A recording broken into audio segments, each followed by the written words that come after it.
You are in America and throughout the world. You're an icon of world peace, human rights, the abolition of war as an instrument of policy.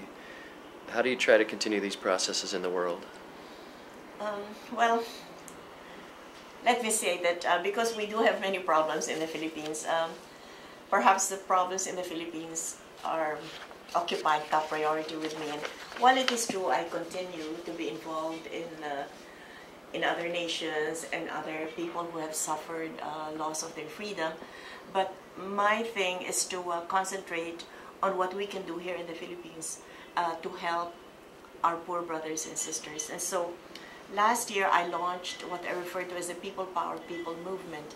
I felt it was time to that we should not just confine people power to politics or to political activities, but that people power should be used to help people get together and to help them in the alleviation of poverty.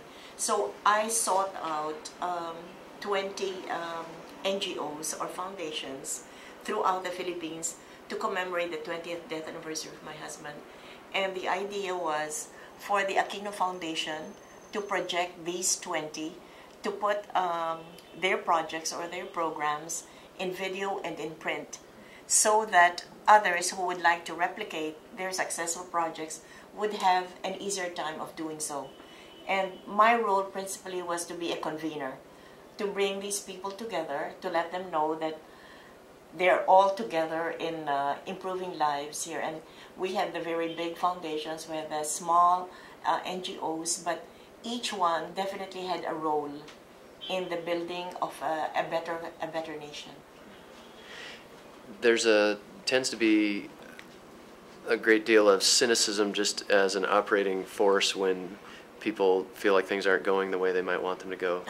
And your leadership is completely the opposite of that consistently.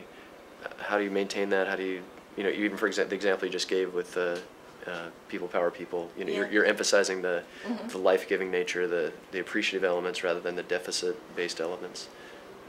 Yeah. Well, because we have enough of the negatives, and I keep on appealing to media that perhaps we could balance it, bring 50% of the bad news and 50% the good news, because I'm convinced that it cannot be all bad news, and people should know that there are still good things happening in our country, and that there are many good people here, and it would be worthwhile to emulate what they are doing for our country. Unfortunately, it's really the bad things that get into the limelight. And I remember reading one, I think it was an American magazine, and they were saying, well, it's like this. Suppose there's a school, and somebody gets this incurable sickness, and that person gets sick and dies, and so everything is focused on that. And in fact, the story goes that the school, all students are not able to go to school because of this incident. But they failed to say that it was really a very unusual case. It's just one out of that entire student body, and yet the attention was focused on that one sad thing. Of course, I agree they should report on that, but not to the extent that you forget that 99% are still able to go to school and were not affected by such an ailment. Right, that's great. I guess in everything there should be a balance, and we should, throughout the world, I guess we should know that we have both the good and the bad, but even if the bad news is attracts more attention, still we should do our best to also bring forth the good news.